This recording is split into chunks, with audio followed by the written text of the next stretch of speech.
New labour laws 2025 21 November నుంచి అందుబాటులోకి వచ్చిన ఈ కొత్త కార్మిక చట్టాలు. వీటి కీ హైలైట్స్ మనం చూడాల్సొస్తే, ఇవి అందరు ఎంప్లాయీస్‌కి అప్లై అవుతాయి. ఇంక్లూడింగ్ అనార్గనైజ్డ్ సెక్టార్‌లో ఉన్న ఫార్మింగ్ లేబర్ కావచ్చు, కాంట్రాక్ట్ ఎంప్లాయీస్ కావచ్చు, తర్వాత gig platform workers, Swiggy, Zomato అందరికీ అప్లై అవుతాయి.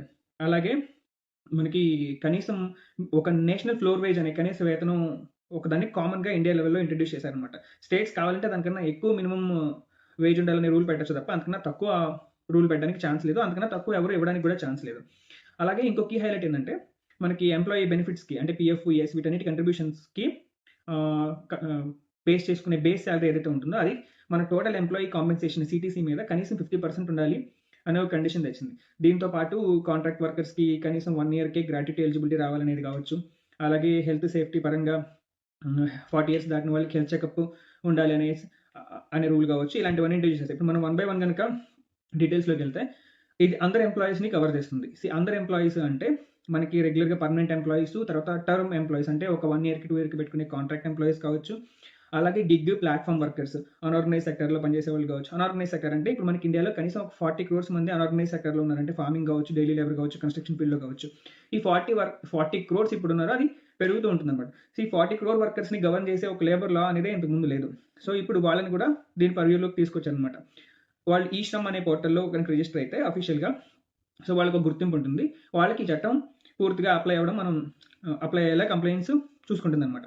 అలాగే గిగ్ ప్లాట్‌ఫార్మ్ వర్కర్స్ అంటే ఎవరంటే, ఇప్పుడు ఈ కనీసం ఒక 77 లక్షల మంది మనకిప్పుడు గిగ్ ప్లాట్‌ఫార్మ్ వర్కర్స్ ఉన్నారంటే స్విగ్గీ, జొమాటో కావచ్చు, డెలివరీ కావచ్చు, ఫుడ్ డెలివరీ రైడర్స్.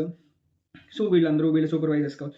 సో, వీళ్ళందరిని గవర్న్ చేసేలా కూడా ఇప్పటివరకు వీళ్ళు ఏ చట్టం పరిధిలోకి కూడా రాదన్నమాట. సో, ఈ 77,00,000 2030 కల్లా 2,30,00,000 దాటే అవకాశం ఉంది అనేది ఇప్పుడున్న అంచనా అనమాట. సో, వీళ్ళని కూడా ఈ లేబర్ చట్టాల పరిధిలోకి తీసుకొనొచ్చారనమాట.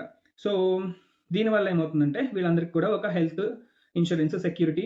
సో, ఈ గిగ్ ప్లాట్‌ఫార్మ్ వర్కర్‌కి సంబంధించినంత వరకు వీళ్ళ అగ్రిగేటర్ ఎవరైతే ఉన్నారో, అగ్రిగేటర్ అంటే ఇప్పుడు స్విగ్గీ కావచ్చు, జొమాటో, బిగ్ బాస్కెట్, ఉబర్ ఎవరైనా కావచ్చు. వీళ్ళు వీళ్ళని అపాయింట్ చేసుకుంటున్నారు.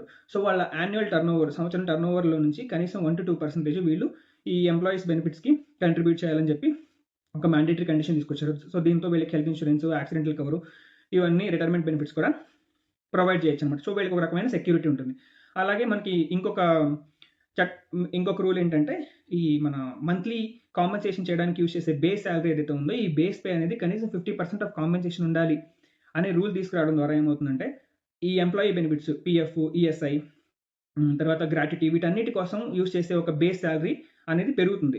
పెరిగినప్పుడు ఎంప్లాయీ కంట్రిబ్యూషన్, ఎంప్లాయర్ కంట్రిబ్యూషన్ ఇద్దరిది దాని మీద పర్సెంటేజ్‌గా